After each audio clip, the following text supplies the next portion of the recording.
नमस्कार। आज हम इतिहास के उन पन्नों को पलट रहे हैं जहां भारत के अपने संविधान की तरफ जो सफर था उसमें दो बहुत बहुत अहम मोड़ आए। साइमन कमीशन और नेहरू रिपोर्ट। ये सिर्फ नाम नहीं है, ये वो लम्हे हैं जहां भारत के भविष्य पर कह सकते हैं बड़ी बहसें हुईं, बड़ी उम्मीदें भी थीं और गहरे मतभेद भी सामने आए। जी हाँ, बिल्कुल। ये वो दौर था जब चीजें बहुत तेजी से बदल रही थीं। हमारे पास इतिहास की किताब के कुछ अंश हैं, अध्याय 18 से। ये हमें इन घटनाओं का एक खाका देते हैं और हमारा मकसद है कि इन पन्नों के पीछे जो बातें हैं उन्हें समझे। जैसे साइमन कमीशन पर इतना इतना बवाल क्यों मचा, भारतीयों ने क्या किया फिर, और डॉक्टर अंबेडकर, उनका क्या रोल था इसमें, खासकर दलित वर्गों के लिए। जी, ये बहुत महत्वपूर्ण पहलू है। और फिर वो पहली बड़ी कोशिश, नेहरू रिपोर्ट, उसमें क्या था ऐसा, क्या खास था। तो चलिए शुरू करते हैं। ये वो वक्त था जब भारत अपनी आवाज उठा रहा था, अपना भविष्य खुद लिखना चाह रहा था। और साथ ही समाज के जो सबसे दबे हुए तबके थे, उनके हक की लड़ाई भी, वो भी शक्ल ले रही थी। बिल्कुल। तो शुरुआत साइमन कमीशन से। साल 1928 ये कमीशन भारत आया। जी। कागजों पर तो मकसद था कि भाई भारत में आगे संवैधानिक सुधार कैसे हों, इसकी गुंजाइश देखी जाए। असल में एक एक्ट था 1919 का। हाँ, गवर्नमेंट ऑफ इंडिया एक्ट 1919। उसमें कहा गया था कि 10 साल बाद समीक्षा होगी। सही। तो ब्रिटेन की जो कंजर्वेटिव सरकार थी, उसने ये समीक्षा थोड़ी जल्दी ही करवा दी। हाँ, शायद उन्हें डर था कि कहीं अगली लेबर सरकार आ गई तो वो भारत को ज्यादा रियायतें न दे दे। हो सकता है। लेकिन यहाँ एक बहुत बड़ी प्रॉब्लम थी जिसने पूरे भारत में जैसे आग लगा दी। इस कमीशन में 7 सदस्य थे और सातों के सातों अंग्रेज। जी हाँ, यही सबसे बड़ी बात थी। एक भी भारतीय नहीं। मतलब भारत का भविष्य तय होना है और पैनल में कोई हिंदुस्तानी ही नहीं। ये तो सीधी सीधी बेइज्जती लगी लोगों को। बिल्कुल, कि क्या हम इतने काबिल भी नहीं कि अपने बारे में सोच सकें। ये भावना बहुत मजबूत थी।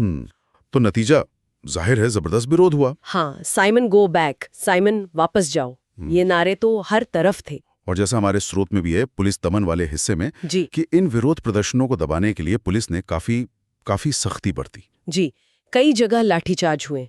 लाहौर में ही देखिए, लाला लाजपत राय जी, वो एक प्रदर्शन में बुरी तरह घायल हुए। हाँ, और बाद में उनकी मृत्यु भी हो गई। उनका वो मशहूर कथन जो हमारे स्रोत में भी है कि आज मुझ पर जो चोटें पड़ी हैं वे ब्रिटिश साम्राज्यवाद के ताबूत में आखिरी कीलें साबित होंगी। वो सिर्फ शब्द नहीं थे, वो उस वक्त के पूरे देश के गुस्से और दर्द की आवाज बन गए थे। बिल्कुल। अच्छा, इसी उथल पुथल के बीच एक और चीज हो रही थी जो शायद थोड़ी कम चर्चा में रहती है। हाँ, डॉक्टर अंबेडकर का रोल। हाँ जी, जहां ज्यादातर पार्टियां कमीशन का बायकॉट कर रही थी, वहीं बॉम्बे विधान परिषद ने डॉक्टर अंबेडकर को कहा कि आप जाइए, कमीशन से मिलिए, अपनी बात रखिए। जी, अक्टूबर 1928 में वो कमीशन के सामने पेश हुए। और देखिए, ये एक मुश्किल फैसला रहा होगा। बहिष्कार का माहौल था, फिर भी उन्होंने इसे दलित वर्गों की आवाज उठाने का एक जरूरी मौका माना। और उन्होंने वहां क्या कहा? उन्होंने जो बातें रखी वो वाकई अपने वक्त से बहुत आगे थीं। सबसे पहले तो उन्होंने कहा कि वोट देने का हक सबको मिलना चाहिए, मर्द, औरतें, सभी वयस्क, यूनिवर्सल एडल्ट फ्रेंचाइज। अच्छा, उस जमाने में? हाँ, ये बात बहुत खास है। जैसा स्रोत भी कहता है, उस वक्त यूरोप के कई देशों में भी सबको, खासकर महिलाओं को वोट का हक नहीं था। कमाल है। मतलब दुनिया में कहीं नहीं, और डॉक्टर अंबेडकर भारत के लिए ये मांग कर रहे थे। जी हाँ, ये उनकी जो लोकतांत्रिक सोच थी और दूरदर्शिता उसको दिखाता है। और इसके अलावा और क्या मांगे थी? फिर उन्होंने कहा कि प्रांतों को ज्यादा अधिकार मिले, मतलब प्रांतीय स्वायत्तता। लेकिन केंद्र के लिए उन्होंने एक मिलीजुली व्यवस्था सुझाई, द्वैध शासन या डायरकी। डायरकी वो क्या था? मतलब केंद्र सरकार के कुछ विभाग तो चुने हुए भारतीय मंत्रियों के पास हों, लेकिन कुछ अहम विभाग जैसे डिफेंस है, विदेश मामले हैं, वो अंग्रेज गवर्नर जनरल के कंट्रोल में रहें। अच्छा, मतलब पूरी तरह आजादी नहीं, पर एक शुरुआत। हाँ, शायद उस वक्त की जो राजनीतिक हकीकत थी उसे देखते हुए उन्हें ये एक प्रैक्टिकल रास्ता लगा हो। पर उनका जो सबसे ज्यादा जोर था वो था दलित वर्गों के अधिकारों पर। हाँ, ये बहुत महत्वपूर्ण है। उन्होंने बहिष्कृत हितकारिणी सभा की तरफ से एक पूरा ज्ञापन, एक मेमोरेंडम दिया। उसमें दलितों के लिए क्या अधिकार होने चाहिए, क्या सुरक्षा मिलनी चाहिए, उसका पूरा ब्यौरा था। ये सिर्फ कुछ रियायतें मांगना नहीं था। नहीं, बिल्कुल नहीं। ये दलितों को एक अलग और अहम राजनीतिक समूह के तौर पर मतलब स्थापित करने की कोशिश थी। और उनका तर्क क्या था इसके पीछे? उनका तर्क बहुत सीधा और पावरफुल था। उन्होंने कहा कि देखिए, दलित वर्ग हिंदू समाज का वो हिस्सा नहीं है जैसा माना जाता है। उनकी हालत सामाजिक, आर्थिक, राजनीतिक वो इतनी अलग और इतनी दयनीय है कि उन्हें एक बिल्कुल अलग, एक स्वतंत्र अल्पसंख्यक समूह माना जाना चाहिए। यह तो उस वक्त की सोच पर सीधी चोट थी। बिल्कुल। वो कह रहे थे कि दलितों की समस्या सिर्फ गरीबी या पिछड़ापन नहीं है, उनकी एक अलग पहचान है और उसी लिहाज से उन्हें राजनीतिक अधिकार मिलने चाहिए। यानी वो सिर्फ आर्थिक मदद या सामाजिक सुधार की बात नहीं कर रहे थे, वो राजनीतिक प्रतिनिधित्व की बात कर रहे थे। जी हाँ, और उन्होंने जोर देकर कहा कि दलित वर्गों को ब्रिटिश भारत में किसी भी दूसरे अल्पसंख्यक समूह से, जैसे मुस्लिम हो, उनसे भी ज्यादा राजनीतिक सुरक्षा की जरूरत है। ज्यादा क्यों? क्योंकि उनका तर्क था दलित सिर्फ पढ़े लिखे नहीं हैं या गरीब हैं ऐसा नहीं है, उन्हें भयानक सामाजिक गुलामी झेलनी पड़ती है और राजनीतिक तौर पे उनकी कोई आवाज ही नहीं है। ये ट्रिपल बर्डन है, सामाजिक, आर्थिक और राजनीतिक। ऐसी हालत किसी और समुदाय की नहीं थी। ये बात समझने वाली है। तो इसी खास और गंभीर स्थिति के आधार पर डॉक्टर अम्बेडकर ने कहा कि दलितों को राजनीतिक प्रतिनिधित्व मिलना चाहिए और उतना ही मिलना चाहिए जितना मुस्लिम अल्पसंख्यकों को मिलता है। अच्छा, बराबरी की मांग। बराबरी से ज्यादा उनकी जो विशिष्ट जरूरतें थीं, उनके आधार पर विशेष सुरक्षा की मांग थी ये। और ये मांगे किस रूप में थी? मतलब कैसे प्रतिनिधित्व मिलता? हाँ, ये बहुत ठोस थी। उन्होंने कहा देखिए, अगर आप सबको वोट का अधिकार देते हैं, यूनिवर्सल अडल्ट फ्रैंचाइज, तब तो ठीक है, हम दलितों के लिए सीटें रिजर्व कर दीजिए, उम्मीदवार दलित होगा पर वोट सब देंगे, मतलब जॉइंट इलेक्टोरेट में रिजर्व्ड सीट। ठीक है। लेकिन अगर आप सबको वोट का अधिकार नहीं देते तो फिर हमें पृथक निर्वाचक मंडल चाहिए, सेपरेट इलेक्टोरेट। Separate electorate. इसका मतलब कि सिर्फ दलित वोटर ही दलित उम्मीदवार को वोट देंगे और उस सीट पर वोट डालने का अधिकार भी सिर्फ दलितों को होगा। अच्छा, ऐसा क्यों? जॉइंट इलेक्टोरेट में क्या दिक्कत थी? उन्हें डर था, और शायद सही डर था, कि अगर सबको वोट का अधिकार नहीं है तो जॉइंट इलेक्टोरेट में क्या होगा, सीट तो दलित के लिए रिजर्व होगी पर वोट तो सवर्ण हिंदू भी देंगे। तो हो सकता है कि उनके वोटों से ऐसा दलित उम्मीदवार जीत जाए जो असल में दलितों के हक की बात ही ना करे, वो तो सवर्णों का उम्मीदवार हो। समझ गया। तो वो एक गारंटी चाहते थे। बिल्कुल, कि चाहे जैसे भी चुनाव हो, दलितों के असली प्रतिनिधि जरूर चुनकर विधानमंडलों में पहुंचे। इसीलिए सेपरेट इलेक्टोरेट की शर्त रखी, अगर यूनिवर्सल फ्रेंचाइज नहीं मिलता है तो। और इसके अलावा शिक्षा, नौकरियों की भी बात थी। हाँ बिल्कुल, उन्होंने ये भी मांग की कि संविधान में या कम से कम जो गवर्नर को निर्देश दिए जाते हैं, उनमें दलितों की शिक्षा के लिए और सरकारी नौकरियों में उनकी भर्ती के लिए खास इंतजाम किए जाएं। मतलब ये सिर्फ वादे न रहें, कानूनी तौर पर पक्के हों। और देखिए, मजे की बात यह है, जैसा स्रोत में ब्रैकेट में लिखा भी है, कि साइमन कमीशन ने जब अपनी रिपोर्ट दी तो उसमें दलितों के लिए रिजर्व सीटें तो दी। अच्छा, तो मान ली बात। हाँ, पर एक पेच फंसा दिया। शर्त लगा दी कि चुनाव लड़ने वाले उम्मीदवार को पहले प्रांत के गवर्नर से योग्यता का सर्टिफिकेट लेना होगा। अरे, ये क्या बात हुई? वही तो, डॉक्टर अंबेडकर इससे बहुत नाराज हुए। ये तो मतलब दलितों का अधिकार गवर्नर की मर्जी पर छोड़ देना हुआ। सही बात है। खैर, वो रिपोर्ट तो कभी लागू ही नहीं हुई, तो ये बात भी आई गई हो गई। लेकिन इससे अंबेडकर का शक और पक्का हो गया कि बिना ठोस संवैधानिक गारंटी के दलितों का भला नहीं होने वाला। तो ये तो एक तरफ की कहानी हुई, डॉक्टर अंबेडकर दलितों के लिए एक बिल्कुल नई राजनीतिक जमीन बना रहे थे, और दूसरी तरफ ये जो साइमन कमीशन का बहिष्कार हुआ, हाँ, इसने भारतीय नेताओं को एक और चुनौती दी, या कहें एक मौका दिया। अंग्रेज कह रहे थे या जता रहे थे कि भाई भारतीय लोग तो आपस में एकमत हो ही नहीं सकते, अपना संविधान क्या बनाएंगे। जी हाँ, ये चुनौती बार बार दी जाती थी। तो इसी चुनौती के जवाब में भारत के जो अलग अलग राजनीतिक दल थे, उन्होंने मिलकर कोशिश की कि चलो हम अपना एक संविधान का ड्राफ्ट बनाते हैं। हाँ, एक ऑल पार्टीज कॉन्फ्रेंस बुलाई गई। और यहीं से जन्म हुआ नेहरू रिपोर्ट का। साल वही 1928। जी, मोतीलाल नेहरू की अध्यक्षता में कमेटी बनी थी। और ये वाकई एक ऐतिहासिक पल था। पहली बार भारतीयों ने मिलकर बिना अंग्रेजों के अपने देश के लिए एक संवैधानिक ढांचा बनाने की इतनी बड़ी, इतनी गंभीर कोशिश की। ये अपने आप में एक बहुत बड़ा स्टेटमेंट था कि हम कर सकते हैं। अब सवाल ये कि इस रिपोर्ट में था क्या मुख्य बातें थी? हाँ, तो स्रोत के मुताबिक कुछ मुख्य सिफारिशें थीं। पहली तो थी भारत के लिए डोमिनियन स्टेटस। हाँ, अधिराज्य का दर्जा।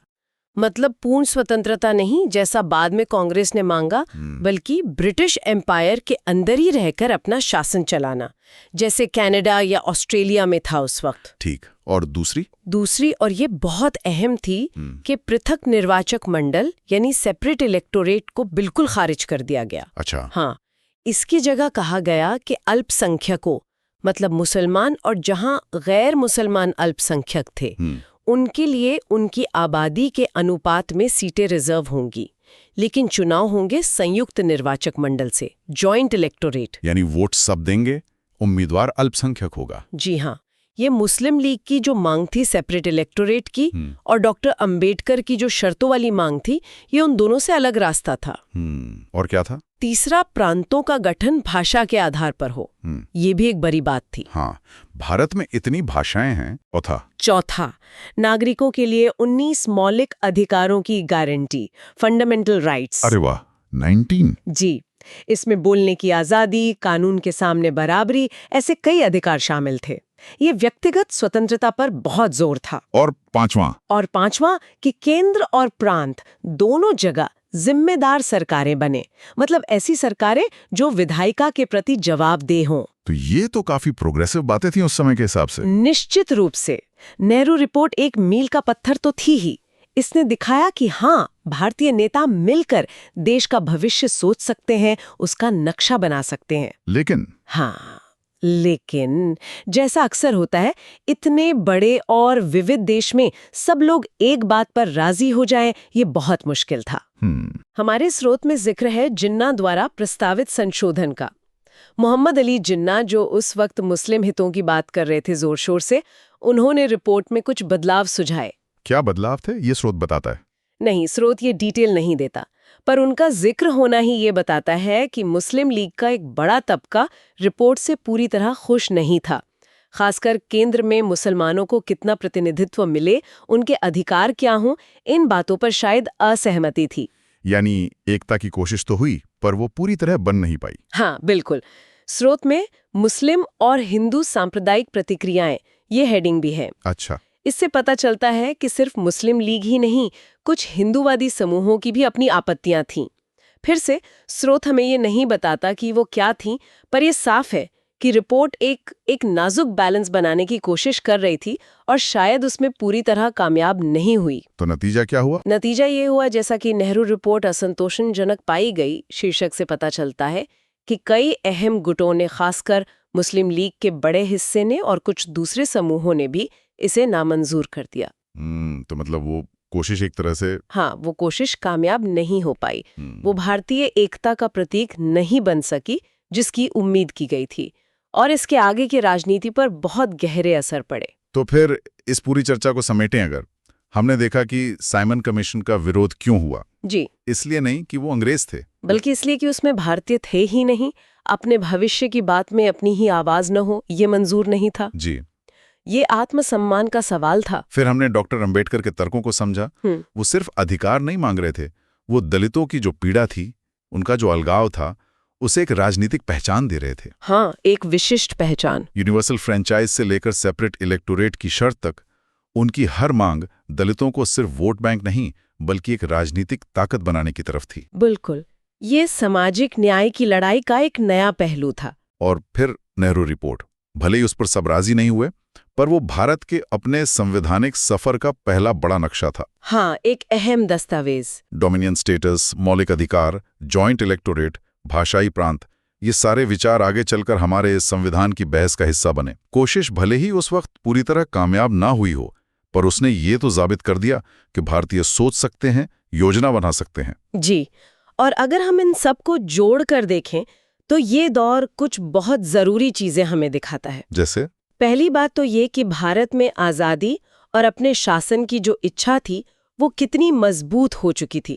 साइमन का बहिष्कार हो या नेहरू रिपोर्ट बनाने की कोशिश, दोनों इसी बात के सबूत हैं। सही। दूसरी बात, भारतीय समाज के अंदर की जो पेचीदगियां थीं वो खुलकर सामने आ रही थीं।